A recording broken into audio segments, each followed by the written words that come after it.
Hello everyone, welcome to our channel study central. आज का हमारा टॉपिक है टॉर्क ट्यूब ड्राइव। जैसा कि आपको पता है कि कोई भी ऑटोमोबाइल में जब इंजन से जो पावर प्रोड्यूस होती है उस पावर को हम जो ट्रांसमिट करते हैं वो हम मतलब जो ट्रांसमिट होता है वो आपका होता है with the help of propeller shaft. और प्रोपेलर शाफ्ट में लगे होते हैं यूनिवर्सल जॉइंट। ये यूनिवर्सल जॉइंट कौन से, यहाँ पे जो लगे हुए हैं ये देख सकते हैं। आपका ये इंजन से यहाँ पावर आया, ये जो भी इंजन से पावर आती है वो आपका ये प्रोपेलर शाफ्ट अंदर वाला देख सकते हैं। ये जो ऊपर वाला केसिंग है ये आपका कहलाता है टॉर्क ट्यूब। इसी के बारे में आज हम पढ़ेंगे कि टॉर्क ट्यूब ड्राइव क्या है। और ये प्रोपेलर शाफ्ट की मदद से आपका जो पावर आता है वो आपका जाता है यहाँ डिफरेंशियल पे। डिफरेंशियल में जाने से फिर वो क्या होता है, डिफरेंशियल से आपका वो व्हील एक्सल पे चला जाता है और मतलब एक्सल की मदद से व्हील पे जाता है और आपकी व्हील जो है वो मोशन करना स्टार्ट करती है। तो ये तो था आपका यहाँ पे पावर ट्रांसमिट कैसे हो रहा है। बात करते हैं यहाँ पे कि जो हॉचकिस जो आपका टॉर्क ट्यूब ड्राइव है और एक आपका दूसरा टाइप होता है वो होता है हॉचकिस ड्राइव। यही दो टाइप होते हैं जो कि ड्राइव मैकेनिज्म होते हैं।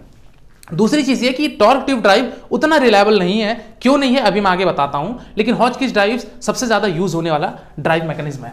यहां पे देख सकते हैं टॉर्क ट्यूब लिखा हुआ है।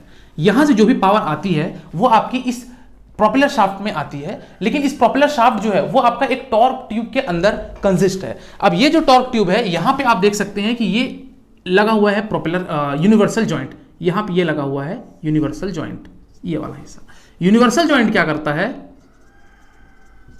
यूनिवर्सल जॉइंट का काम यह है कि अगर कोई भी एंगुलर मूवमेंट हो, सपोज मान लीजिए कि आपकी गाड़ी चल रही है, ये व्हील है आपका, ये आपका रोड सरफेस है, कोई बम्प आया तो यहां पे आपके प्रोपेलर शाफ्ट में जर्क क्रिएट जाहिर सी बात है होगा। तो जब कोई भी जर्क होगा तो उसको वो बियर कर सके इसलिए हम लगाते हैं यूनिवर्सल जॉइंट। यूनिवर्सल जॉइंट का मतलब ये होता है कि कोई भी एंगुलर मूवमेंट हो, अगर उसमें हल्की बहुत ट्विस्टिंग हो गई तो वो उसको बियर कर लेगा। अल्टीमेटली इसमें किसी भी तरीके की कोई हार्म या फिर ब्रेक नहीं होगा। तो यहां पे एक यूनिवर्सल जॉइंट होता है, लेकिन in the case of Hotchkiss drive जो कि दूसरा मैकेनिज्म है वहां पे आपके दो यूनिवर्सल जॉइंट यूज होते हैं। और यही कारण है कि वो ज्यादा रिलायबल होता है, उसमें फ्लेक्सिबिलिटी ज्यादा होती है, इसमें उतनी फ्लेक्सिबिलिटी नहीं होती है। तो वहां पे जो यूज होता है हॉचकिस में वो यहां पे आपका एक और यूनिवर्सल जॉइंट लगा होता है। टॉर्क ट्यूब में हम लोग फिलहाल इतना ही देखते हैं कि इसमें एक ही यूनिवर्सल जॉइंट होता है जो कि ये पावर आपके डायरेक्ट इस बेवल पिनियन की मदद से यहां डिफरेंशियल में पहुंचाता है और ये डिफरेंशियल से फिर आपकी ये व्हील रोटेट होती है। यहां पे लगी होती है लीफ स्प्रिंग जो कि ये वाला फिक्स एंड होता है जिसको ब्रैकेट कहा जाता है। ये वाला आपका शैकल कहलाता है जो कि यहां पे आपका फ्री मूवमेंट होता है। फ्री मूवमेंट मींस सम एंगुलर मूवमेंट होती है, पूरा ये ट्विस्ट नहीं होता, थोड़ी बहुत इसमें मूवमेंट होती है। और ये आपका फ्रेम, जैसे यहाँ पे व्हील से कोई भी बम्प आएगा तो यहाँ पे ये आपकी मूवमेंट, ये आपकी जो लीफ स्प्रिंग है वो आपकी शॉक एब्जॉर्ब करेगी। लेकिन यहाँ पे अभी बात खत्म नहीं हुई है।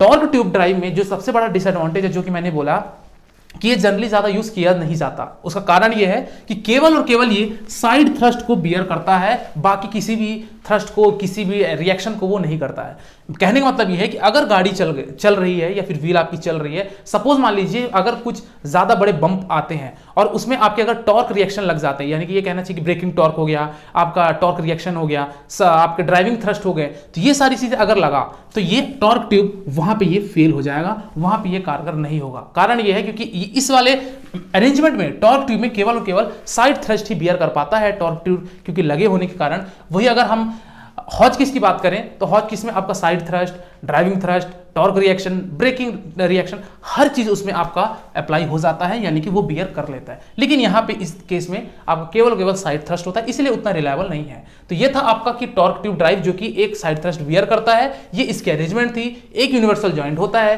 तो इसका आप अगर थ्योरेटिकल पार्ट भी लिख देते हैं एग्जाम पे इस डायग्राम को बनाकर तो वो सफिशिएंट है। आई होप आपकी वीडियो क्लियर हो गया होगा। इससे रिगार्डिंग कोई डाउट है तो कमेंट सेक्शन में बताइएगा, और कौन से टॉपिक वीडियो चाहते हैं वो भी आप कमेंट सेक्शन में बताइएगा। All the best, bye bye.